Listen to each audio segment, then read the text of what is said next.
Doctor చార్ల్స్తో in touch ప్రపంచవ్యాప్తంగా సువార్తను పంచుకుంటుంది.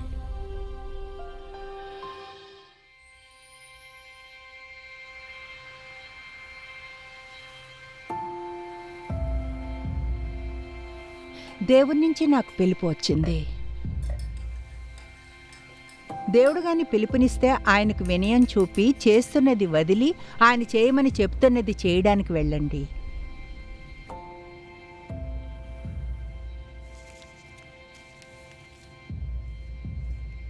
స్త్రీలకు సహాయం చేయడానికి పిలుపునిచ్చాడు, వారితో మాట్లాడి వారిని ప్రోత్సహించడానికి. తర్వాత అది ఒక హాస్పిటల్లో చాప్లిన్ పని అని నేను గుర్తించాను. అది ఒక మిషన్ హాస్పిటల్. మీరిక్కడికి వచ్చినప్పుడు అది ఎక్కడో ఉంటుంది చూడండి, దానిలో ఏదో వేరైన విషయం ఉంది.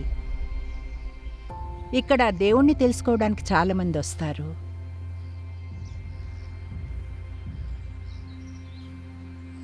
ఈ రోజుల్లో ఇక్కడ చాలామంది పిల్లలున్నారు, పుట్టుకతోనే అంగవైకల్యం కలవారు. వారిని ఇక్కడ డాక్టర్లు చూస్తున్నారు.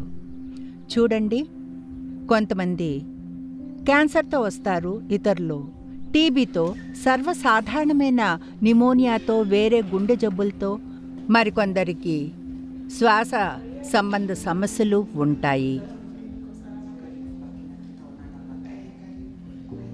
వారికున్న ప్రతి సమస్యకు మనం అక్కడ ఉండి వారిని ప్రోత్సహించి చెప్పవలసి ఉంటుంది.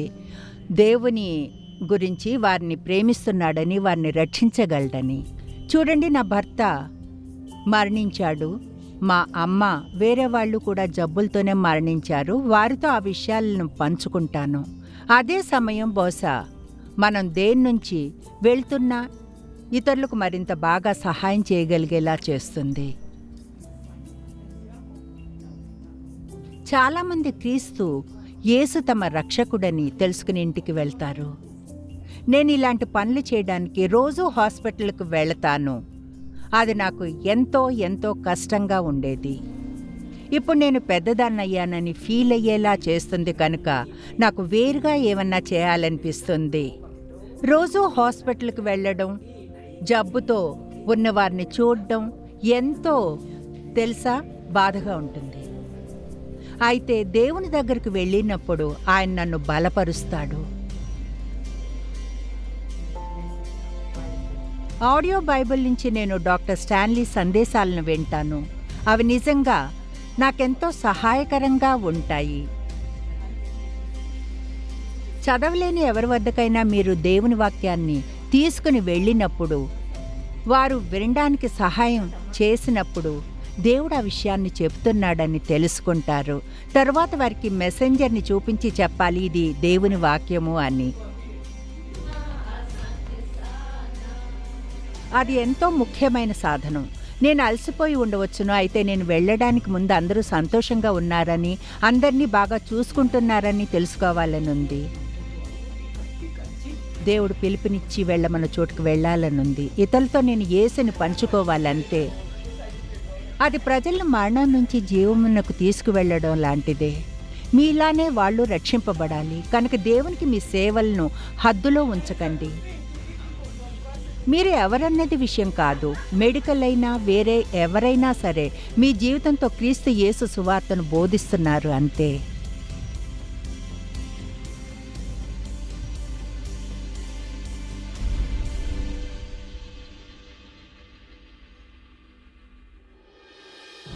ఈనాటి ఇన్ టచ్లో దేవుని యొక్క విలువైన వాగ్దానములు.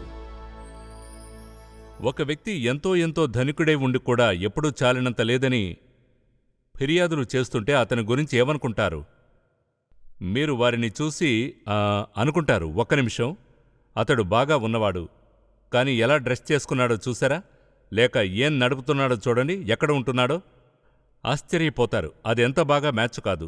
వేరుగా చెప్పాలంటే అతనికి గానీ అవన్నీ ఉంటే అతడు అలా ఎందుకు ప్రవర్తిస్తున్నాడు? కనుక మిమ్మల్ని మీరే ఈ ప్రశ్న వేసుకోవాలి. అతనికి తెలీదా అతను డబ్బు ఉన్నవాడని?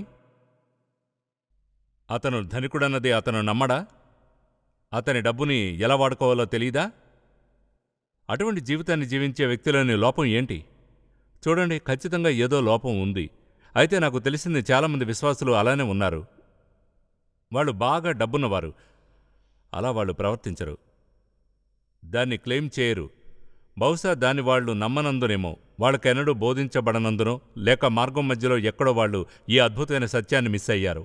దేవుడు తన వాక్యాన్ని ఎంత స్పష్టంగా చెప్పాడన్న దాని గురించి ఆలోచించినప్పుడు, ఆయన మనకు ఏర్పరిచిన అద్భుతమైన విధానము, అయినా ప్రజలు ఎక్కువగా పాపరసలానే ప్రవర్తిస్తుంటారు, లేదా ఎన్నడూ నాకు చాలినంత లేనట్లుగా ప్రవర్తిస్తూ ఉంటారు. దేవుడు నన్ను వదిలివేశాడు, దేవుడు నా అవసరతలేంటో దేవునికి తెలియదు, బైబిల్ చెప్పేది అదేనని నాకు తెలుసు, కానీ నాకు పనిచేయడం లేదు. కనుక సమస్య ఏమిటి? సమస్య దేవునితోనా, లేదా నాకు ఏముందన్నది నేను అర్థం చేసుకోవడం లేదన్న నిజం సమస్యగా ఉందా? కనుక మీరు జాగ్రత్తగా వినాలని ఆశిస్తున్నాను. అది మీ గురించి మీరు ఆలోచించే విధానాన్ని మార్చివేస్తుంది, బహుశా దేవుని గురించి మీరు ఆలోచించే విధానాన్ని. కనుక మీరు 2 పేతురు చిన్న పుస్తకాన్ని తెరిచి దానిలోని మొదటి అధ్యాయాన్ని చూడండి. ఇది మన రెండవ సందేశము, రెండవది మన సిరీసులోని దేవుని వాగ్దానముల సిరీసులోనిది. ప్రత్యేకంగా వచనపు ఈ భాగంలో పేతురు మీకు నాకు ఉన్న ఈ అద్భుతమైన ధనం గురించి మాట్లాడుతున్నాడు. అతనేమంటున్నాడో వినండి. 2 పేతురులోని మొదటి అధ్యాయం 1 వచనంతో ప్రారంభిద్దాం. యేసుక్రీస్తు దాసుడును అపోస్తలుడైన సీమోను పేతురు మన దేవుని యొక్కయు రక్షకుడైన యేసుక్రీస్తు యొక్కయు నీతిని బట్టి మావలనే అమూల్యమైన విశ్వాసము పొందిన వారికి శుభమని చెప్పి వ్రాయినది. తన మహిమను బట్టియు గుణాతిశయమును బట్టియు మనలను పిలిచిన వాని గూర్చిన, అంటే యేసు అనుభవ జ్ఞానము మూలముగా ఆయన దైవశక్తి జీవమునకును భక్తికిని కావలసిన వాటన్నింటినీ మనకు దయచేయుచున్నందున దేవుని గూర్చినట్టియు మన ప్రభువైన యేసును గూర్చినట్టియు అయిన అనుభవ జ్ఞానము వలన మీకు కృపయు, వినండి, సమాధానమును విస్తరించునుగాక. ఆ మహిమ గుణాతిశయములను బట్టి ఆయన మనకు అమూల్యములను అత్యధికములైన వాగ్దానములను అనుగ్రహించియున్నాడు. దురాశను అనుసరించుట వలన లోకమందున్న భ్రష్టత్వమును ఈ వాగ్దానముల మూలముగా మీరు తప్పించుకొని దేవస్వభావమునందు పాలివారగునట్లు వాటిని అనుగ్రహించెను. కనుక వచనపు ఈ భాగంలో మీరు ఏం చూడాలని అనుకుంటున్నానో అది మరియు ఈ భాగాలన్నిట్లోనూ ఇదే. జాగ్రత్తగా గమనించండి. నాకు తెలుసు మీలో చాలామంది దీన్ని నమ్మరని, అయినా జాగ్రత్తగా వినండి. మీకు తెలిసినా తెలియకున్నా యేసుక్రీస్తుని మీ రక్షకునిగా స్వీకరించిన రోజున మీరు అద్భుతమైన ఈ ధనికుడిగా అయిపోయారు. ఇప్పుడు ఈ విలువంతా ఎక్కడుంది? ఆయన ఉన్న చోటనే. అది దేవుని వాగ్దానాలలో ఉంది. నేనలా ఎందుకన్నానో కొన్ని క్షణాల్లో మీకు చూపిస్తాను. మీ రక్షకునిగా ఆయనను నమ్మినప్పుడు దేవుని వాక్యంలోని వాగ్దానములు మీ వాగ్దానములు అయ్యాయి. మీరెంతో ధనవంతులైపోయారు. కనుక మనము వారసత్వముగా దేవుని యొక్క ధనము మీకు ఇచ్చాడన్న దాని మొదటి సాక్ష్యంతో మొదలు పెడదాము. మీరంతా బైబిల్స్ని తెరిచి రోమా 5వ అధ్యాయాన్ని 1 నిమిషం చూడండి. మనం ఇక్కడ కొన్ని వచనాలను చూద్దాం. రోమా 5వ అధ్యాయం అదంతా ఎలా మొదలవుతుందో చెప్తుంది. అతనేమంటున్నాడో చూడండి. 6వ వచనంలో ఆయన ఏం చెప్తున్నాడంటే, ఏలయనగా మనమింకా బలహీనులమై ఉండగా క్రీస్తు యుక్తకాలమున భక్తిహీనుల కొరకు చనిపోయాను. నీతిమంతుని కొరకు సహితము ఒకడు చనిపోవుట అరుదు. మంచివాని కొరకు ఎవడైనా ఒకవేళ చనిపోవ తెగింపవచ్చును. అయితే దేవుడు మన ఎడల తన ప్రేమను వెల్లడిపరచుచున్నాడు. ఎట్లనగా మనమింకనూ పాపులమై ఉండగానే క్రీస్తు మన కొరకు చనిపోయాను. కాబట్టి ఆయన రక్తము వలన ఇప్పుడు నీతిమంతులముగా తీర్చబడి మరింత నిశ్చయముగా ఆయన ద్వారా ఉగ్రత నుండి రక్షింపబడుదుము. ఏలయనగా శత్రువులమై ఉండగా ఆయన కుమారుని మరణము ద్వారా మనము దేవునితో సమాధానపరచబడిన ఎడల సమాధానపరచబడిన వారమై ఆయన జీవించుడి చేత మరి నిశ్చయముగా రక్షింపబడుదుము. అంతేకాదు మన ప్రభువైన యేసుక్రీస్తు ద్వారా మనము దేవుని యందు అతిశయపడుచున్నాము. ఆయన ద్వారానే మనము ఇప్పుడు సమాధాన స్థితి పొంది ఉన్నాము. మీరు యేసుక్రీస్తుని మీ వ్యక్తిగత రక్షకుడిగా నమ్మినప్పుడు మీ పాపాలన్నిటినీ ఆయన క్షమించి వేశాడు. అయితే మిమ్మల్ని సంబంధంలోనికి తీసుకుని వచ్చాడు, వ్యక్తిగత సంబంధంలోనికి. అది ఆ పాయింట్ నుండి. దీన్ని చూడండి. మిమ్మల్ని మీరు దేవుని బిడ్డగా పిలుచుకోవచ్చును. అది మీ యొక్క సంపద. ఇప్పుడు మీకు ఒక వారసత్వం ఉంది. ఆ వారసత్వం ఏంటంటే దేవుడు మీ తండ్రి, యేసుక్రీస్తు మీ రక్షకుడు, మీ బ్రదర్. ఇప్పుడు మీరు దేవుని కుటుంబంలోని సభ్యులు. మీ గుర్తింపు అదే. గతంలో ఉండేవారిగా ఉండరు, ఇప్పుడు అపవాది బిడ్డలాగా. ఇప్పుడు మీరు దేవుని బిడ్డ. నంబర్ 1 చాలా ముఖ్యమైనది. అలా జరగనంత వరకు నేను చెప్పబోయేదేది మీకు అన్వయించబడదు. మీరు గమనించాల్సిన రెండో విషయం ఏంటంటే ఆయన మిమ్మల్ని రక్షించడమే కాదు, క్షమించి శుభ్రపరచడమే కాదు, గొర్రెపిల్ల జీవగ్రంథంలో మీ పేరుని రాయడమే కాదు, రాజ్యంలోని భాగంగా చేయడమే కాదు. కాని మీకు ఈ వాగ్దానమునిచ్చాడు, మన పాపములను ఒప్పుకొనిన ఎడల ఆయన నమ్మదగినవాడు నీతిమంతుడు గనక ఆయన మన పాపాలను క్షమించి సమస్త దుర్నీతి నుండి మనల్ని పవిత్రులుగా చేయను. ఎంత అద్భుతమైన వాగ్దానం! దాని అర్థం ఇదిగో ఇదే. ఏంటంటే నేను నా జీవితాన్ని మురికిగా చెత్తగా ఉన్న లోకంలో జీవించినా ప్రతిరోజు శుభ్రంగా ఉండగలను. ఎందుకంటే వచనం ఇలా చెప్తుంది, మన పాపములను ఒప్పుకొనిన ఎడల ఆయన నమ్మదగినవాడు, అంటే మీరు ఆయన్ని విశ్వసించవచ్చును, నమ్మదగినవాడును నీతిమంతుడును, సమస్త దుర్నీతి నుంచి మనల్ని పవిత్రులుగా చేయను. దాని అర్థం నేనెంతో ధనవంతుడను, నాకు సర్వోన్నతుడైన దేవుని వద్దకు వెళ్లే సదవకాశం ఉంది. ఆయన అడుగుదామా, ప్రభువా ఇది నా జీవితం, ఇలా ఉండకూడదు, నేను గుర్తించాను, దాన్ని ఒప్పుకుంటున్నాను, నా పాపములను క్షమించమని నిన్ను అడుగుతున్నాను. నిజంగా అది ఎంతో అద్భుతమైన సంపద. ఆ ధనంలోని 3వ భాగం సింపుల్గా ఇదే. ఏంటంటే ఆయన నిరంతరం మన జీవితంలో ఉండడము. అది ఆలోచించండి. వేరే ఎవరు ఈ వాగ్దానాన్ని ఇవ్వగలరు? ఇది విశ్వమునకు రాజు అయిన దేవుడు అంటున్నాడు, నిన్నేమాత్రమూ విడువను, నిన్నెన్నడూ ఎడబాయను. హెబ్రీయుల గ్రంథము 13వ అధ్యాయంలోని 5వ వచనం. నిన్నేమాత్రమును విడువను, ఎడబాయను. హెబ్రీయుల గ్రంథము 13వ అధ్యాయంలో 5వ వచనం. నిన్ను ఏమాత్రం విడువను, ఎడబాయను.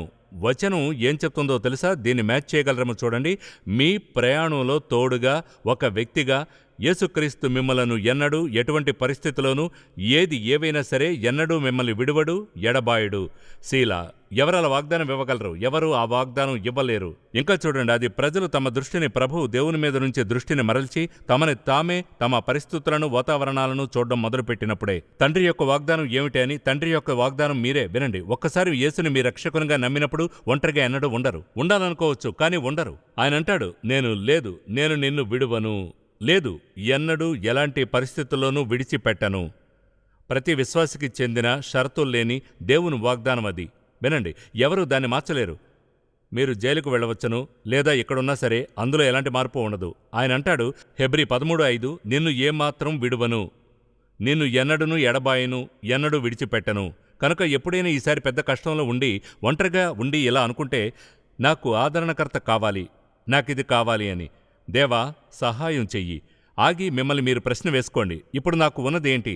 నా సన్నిహిత స్నేహితుడిగా యేసు నాకు ఉన్నాడు, నా లోపల ఆయన నివసిస్తున్నాడు, నా జీవితంలో ఏం జరిగినా సరే నన్ను ఎన్నడూ విడువనని ఆయన వాగ్దానం చేశాడు. మీరు దాన్ని ఒక వాగ్దానం లేదా స్నేహానికి వదులుకోలేరు. వేరెవరూ మీకు ఇవ్వలేని అద్భుతమైన సంపదది. ఎవరు ఆ వాగ్దానం చేయలేరు. తర్వాత అవును, మనం ఈ జీవితాన్ని మన సొంత బలము మరియు శక్తితో జీవించాల్సిన అవసరం లేదని కూడా వాగ్దానం చేస్తాడు. అయితే మనకు మన సహాయకుడు అనబడే పరిశుద్ధాత్మ ఉన్నాడు. యోహాను 14వ అధ్యాయం 16వ వచనంలో ఇలా అన్నాడు, మీ కొరకు ఆదరణకర్తను పంపుతాను. ఆయన వచ్చినప్పుడు ఆయన మన కొరకు ఏం చేస్తాడన్నది చెప్తాడు. ఆయన్ని సేవించడానికి మిమ్మల్ని పిలిచినప్పుడు మీరలా చేయగలిగేలా పరిశుద్ధాత్మ చేస్తాడు. మీకు జ్ఞానమును మార్గమును జీవితానికి మార్గదర్శనం చేసి మంచిగా చేయగలిగేలా చేస్తాడు. మీరు చేయగలిగేలా ఆయన మిమ్మల్ని ఏది చేయడానికి పిలిచినా సరే అది ఆయన వాగ్దానము. ఈ వాగ్దానములే మిమ్మలను ధనవంతులుగా చేస్తాయి. ఇంతవరకు నేను చెప్పిన దానిలో దేవుడు తప్ప వేరే ఎవరైనా ఏర్పరచగలరని నేను చెప్పగా విని ఉండరు, ఆయనతో మీ సంబంధము వలన. తర్వాత అంటున్నాడు, ఉదాహరణకు మన అవసరతలన్నింటినీ సప్లై చేస్తానని. ఎవరా వాగ్దానాన్ని ఇవ్వగలరు? ఒక్కరూ ఇవ్వలేరు. కనుక దాని గురించి బైబిల్లో ఎన్నో వాగ్దానాలున్నాయి. అయితే బహుశా అన్నిటికంటే విలువైన వాటిలో ఒకటి మత్తయి 6వ అధ్యాయంలో ఉంది.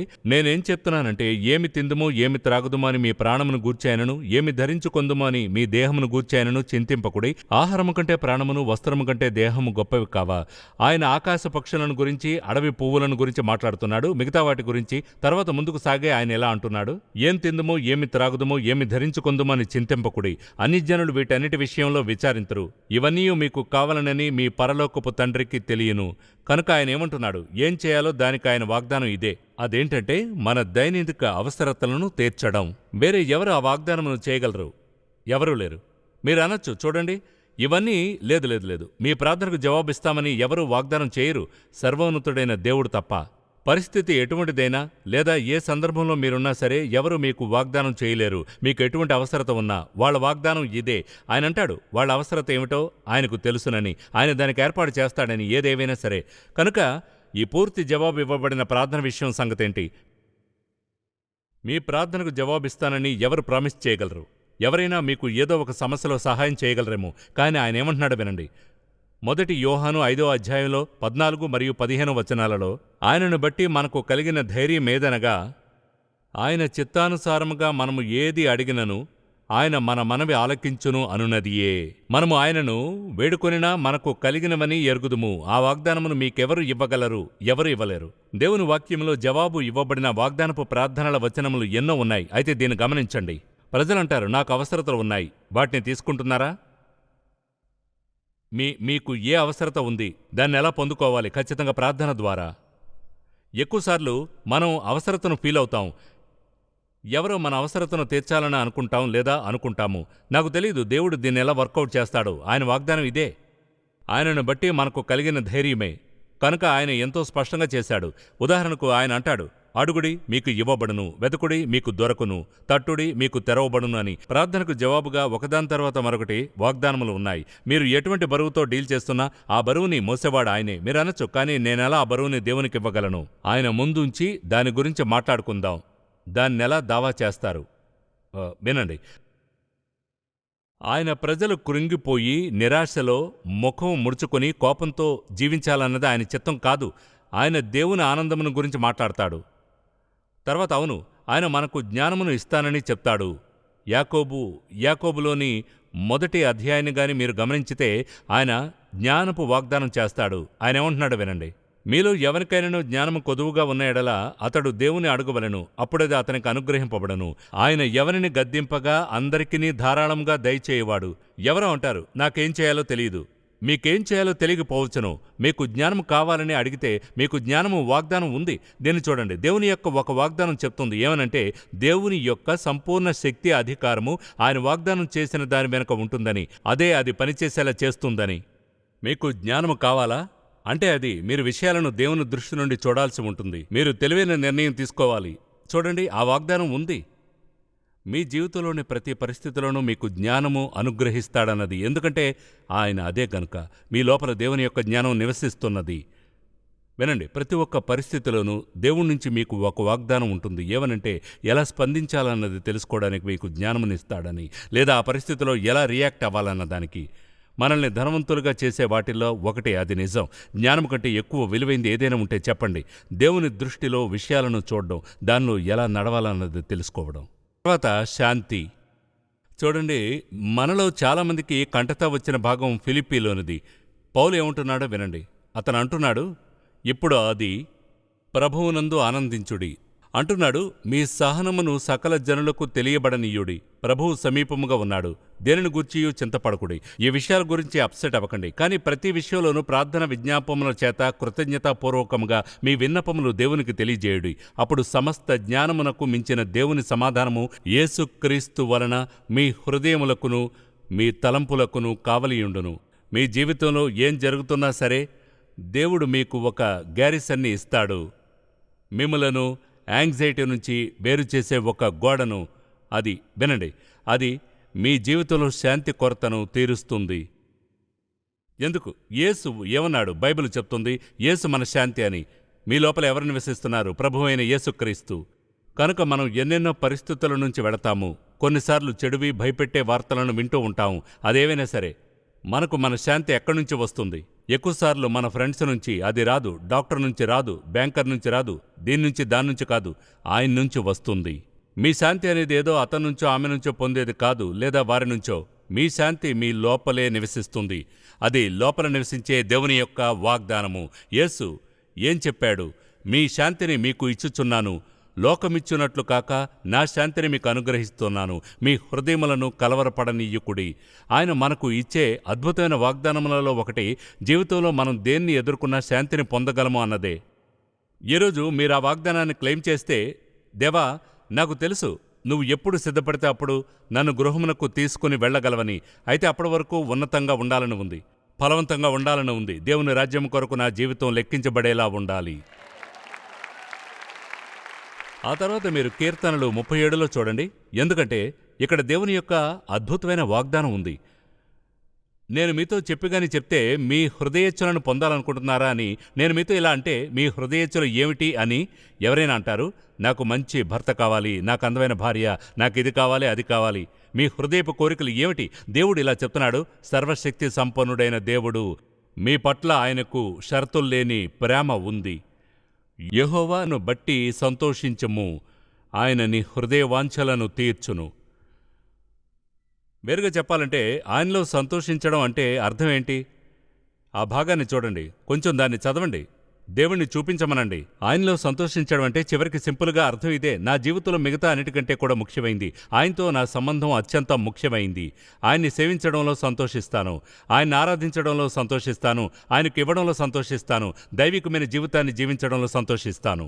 యెహోవాను బట్టి సంతోషించుము, ఆయన నీ హృదయవాంఛలను తీర్చును. తర్వాత ఆయన ఉదాహరణకు చాలామంది నమ్మని భాగంలో అంటాడు, జబ్బు పడిన సమయంలో స్వస్థత వాగ్దానము మనకుందని. 103వ కీర్తనను చూడండి, అందులోని మొదటి వచనం: నా ప్రాణమా యెహోవా సన్నుతించుము, నా అంతరంగమున ఉన్న సమస్తమా ఆయన పరిశుద్ధ నామమును సన్నుతించుము. నా ప్రాణమా యెహోవాను సన్నుతించుము, ఆయన చేసిన ఉపకారములలో దేనిని మరువకుము. ఆయన నీ దోషములన్నిటినీ క్షమించువాడు, నీ సంకటములన్నిటినీ కుదుర్చువాడు. ఇప్పుడు మిమ్మల్ని ఒక ప్రశ్న అడుగుతాను. మనము దేవుని గుణములను గురించి మాట్లాడుకున్నప్పుడు వాటిలో ఒకటి, దేవుని గుణములలో ఒకటి, ఆయన ఎన్నటికీ మార్పు చెందనివాడు, మార్పు నొందనివాడు, ఎన్నడూ ఆయన మారనివాడు. కనుక పాత నిబంధనలోని ప్రజలను స్వస్థపరిచాడా? అవును. కొత్త నిబంధనలోని ప్రజలను స్వస్థపరిచాడా? అవును. కొత్త నిబంధనకు తర్వాత స్వస్థపరిచాడు. అవును. ఈరోజు స్వస్థపరుస్తున్నాడా? అవును. మరి మనం దానిని నమ్మితే మనకు కొంచెం గొంతు గరగరా లేదా తుమ్ములు వస్తేనో డాక్టర్ వద్దకు యాంటీబయాటిక్స్ కోసం పరిగెడతాం. యేసు వద్దకు పరిగెత్తే సంగతేంటి? ఇప్పుడు చాలామంది ఏదో ఒక దాని గురించి ప్రార్థిస్తారు. కొంతమంది శారీరక స్వస్థత కొరకు, డాక్టర్లు అయితే అంతా అయిపోయిందని, చాలా సీరియస్ అని చెప్తుంటారు. ముందుగా ఆయనతో ఎందుకు మాట్లాడం? ఎందుకంటే మనం అలవాటు పడిపోతాం. మనకు చెప్పబడుతుంది, హెచ్చరించబడుతుంది, అలాగే భయపడిపోతూ ఉంటాం. నిజమేంటంటే దేవుడే గొప్ప స్వస్థతకర్త. దానర్థం ఎవరు చనిపోరనే అర్థమా? కాదు, దాని అర్థం కాదు. కానీ దాని అర్థం మనం ఆరోగ్యంగా బలంగా ఉండగలమని, ప్రభువు మనతో ముగించినంత వరకు. అప్పుడేం జరిగినా ఎటువంటి తేడా ఉండదు. ఎందుకంటే దీని గురించి ఆలోచించండి. మనకు ఈ వాగ్దానములన్నీ ఇక్కడే ఉంటే పరమనకు వెళ్ళి దేవుని సన్నిధిలో ఉండే సంగతి ఏంటి? రోమా 8లో చూడండి. రోమా 8లోని అద్భుతమైన వాగ్దానమును చూసినప్పుడు, అంటే అది ఏదీ మనలను అద్భుతమైన దేవుని ప్రేమ నుంచి వేరు చేయలేదు అన్నది. ఈ భాగములో అతడు ఏం చెప్తున్నాడో వినండి. ఇక్కడ ఒక వాగ్దానం ఉంది. చాలామంది దీనిని అసలు నిజంగా నమ్మరు, తెలుసా? దీన్ని వినండి. 38వ వచనంలో ఇలా అంటున్నాడు. ఏమనంటే, మరణమైనను జీవమైనను దేవదూతలైనను ప్రధానులైనను ఉన్నవి అయినను రాబోవునవి అయినను అధికారులైనను ఎత్తైనను లోతైనను సృష్టింపబడిన మరి ఏదైనను మన ప్రభువైన క్రీస్తు యేసునందలి దేవుని ప్రేమ నుండి మనలను ఎడబాపనేరవని రూఢిగా నమ్ముచున్నాను. ఆలోచించండి. మీ జీవితంలోనే షరతుల్లేని దేవుని యొక్క అద్భుతమైన ప్రేమ వరము ఉన్నది. దేవుడు తప్ప వేరెవరూ దానిని వాగ్దానం చేయలేరు. ఇప్పుడు మీరు ఈ వ్యక్తి లేదా ఆ వ్యక్తి మిమ్మల్ని ప్రేమించాలనుకుంటారు. అయితే ఎవరు ప్రేమిస్తారో చూడండి. అంతకంటే మించి చెప్పాడిక్కడ. వీటన్నిటినీ పేరు పెట్టి చెప్పాడు. దేవుని ప్రేమ నుండి ఏదీ మిమ్మల్ని వేరు చేయలేదు. మీకు ఉన్న సంపద అది ఒకటి. సర్వోన్నతుని ప్రేమ మీరు పొంది ఉన్నారు, అది ఎన్నటికీ మారనది. తర్వాత మీరు బైబిల్ని తెరిచి యోహాను 10వ అధ్యాయాన్ని ఒక్కసారి చూడండి. నిత్యరక్షణ అయిన ఆయన యొక్క అద్భుతమైన నిత్యరక్షణ వాగ్దానం ఇక్కడ ఉంది. ఆయన ఏమన్నాడో చూడండి. నా గొర్రెలు నా స్వరము వినును, నేను వాటిని ఎరుగుదును, అవి నన్ను వెంబడించును. నేను వాటికి నిత్య జీవమునిచ్చుచున్నాను, కనుక అవి ఎన్నటికీ నశింపవు. ఆయన ఇలా అనలేదు మినహాయించి, ఒకవేళ అయితే ఎప్పుడు ఎక్కడ అని. అవి ఎన్నటికీ నశింపవు, ఎవడునూ వాటిని నా చేతిలో నుండి అపహరించడు. వాటిని నాకిచ్చిన నా తండ్రి అందరికంటే గొప్పవాడు. నా తండ్రి చేతిలో నుండి ఎవడునూ వాటిని అపహరించడు. నేనును తండ్రియును ఏకమై ఉన్నాము. మీకు ఏముందన్న దాని గురించి ఆలోచించండి. నిత్య జీవపు వరము మీకున్నది. దీన్ని చూడండి. ఏది, ఎవరు, ఏ సమయము దానిని ఏ పరిస్థితుల్లోనూ మార్చలేరు. మీరు దేవుని బిడ్డ, నిత్యమునికై రక్షణ పొంది ఉన్నారు, పాపంలో జీవిస్తారు. అప్పుడు శిక్ష మరియు దండన గురించిన వేరే కొన్ని వాగ్దానాలున్నాయి. అయితే దేవుడు మీకిచ్చిన వాగ్దానం గురించి మాట్లాడుతున్నాము. మీరు నిత్యమునకై రక్షించబడ్డారు అని. ఇక చివరిగా నేను మీకు దీంతో మనం రోజంతా డీల్ చేయగలం. అయితే కొన్ని నిమిషాల్లో ముగించి వేస్తాను. కానీ మీరేం చూడాలంటే మీకు ఏమున్నదని పొంది ఉన్నారని. యేసు ఏం చెప్పాడో వినండి. మీ హృదయమును కలవరపడనీయుకుడి, దేవుని యందు విశ్వాసముంచుచున్నారు, నా యందును విశ్వాసముంచుడి. నా తండ్రి ఎంట అనేక నివాసములు కలవు. లేని ఎడల మీతో చెప్పుదును, మీకు స్థలము సిద్ధపరచ వెళ్ళుచున్నాను. నేను వెళ్ళి మీకు స్థలము సిద్ధపరిచిన ఎడల నేనుండు స్థలములో మీరును ఉండులాగున మరల వచ్చి నా వద్ద ఉండుటకు మిమ్మును తీసుకుని పోవుదును. మనకు పరలోకపు వాగ్దానం ఉంది. మీరు చూడాలనుకునేది సింపుల్గా ఇదే. దేవుడిచ్చిన వాగ్దానం అద్భుతమైన విషయము. కనుక సింపుల్గా మీకు నా ఛాలెంజ్ ఇదే. మీదైన దానిని అడగండి. తర్వాత అది మీ జీవితంలో దేనిని ఎదుర్కొంటున్నా గుర్తుంచుకోండి, మీరెవరన్నది, యేసు అనుచరులని, ఎంత ధనికులన్నది. తర్వాత వినండి, పూర్ణ హృదయంతో ఆయన్ని సేవించగలిగే అద్భుతమైన సామర్థ్యము, మీరెన్నడూ వృద్ధులు కాకుండా వృద్ధి చెందుతూ ఆయురారోగ్యాలతో ఎంతో సంతోషంగా జీవితకాలమంతా బలంగా ఉంటారు. ఆమెన్. తండ్రి, ఈరోజు నీ వాక్యములోని అద్భుతమైన వాగ్దానమునకై ఎంతో కృతజ్ఞతలు. అది ఎన్నటికీ మారదన్న నిజమే దానిని అంత అద్భుతంగా చేస్తుంది. నీవెన్నడూ మారవని, నువ్వు కప్పని ఏ అవసరత లేదు మేము ఆలోచించకుండా మొదలుపెట్టనిది. కనుక నీకు కృతజ్ఞతలు తెలుపుతున్నాం. మా ఐశ్వర్యమునకు ఆధారము ఏమిటి అన్నది ఆత్మికంగా బేదవారైన వారికి చూపించేలా మేము ఎలా జీవించాలో మాకు చూపించమని ప్రార్థిస్తూ ఉన్నాము యేసు నామములో. ఆమెన్. నేటి ప్రోగ్రాం మీకు ఆశీర్వాదకరంగా ఉంటే intouch.orgలో మమ్మల్ని కలుసుకోండి. ఇన్ టచ్ ప్రపంచవ్యాప్తంగా ప్రజలందరినీ యేసుక్రీస్తుతో బలమైన సంబంధంలోకి నడపడం, స్థానికంగా ఉన్న సంఘాన్ని బలపరచడం. In touch with doctor Stanley ప్రోగ్రాంను ఇన్ టచ్ మినిస్ట్రీస్ సమర్పిస్తున్నారు. ఈ ప్రోగ్రాం చేయడం దేవుని కృపతోనూ మీ ప్రార్థనలు కానుకలతోనూ సాధ్యమైంది.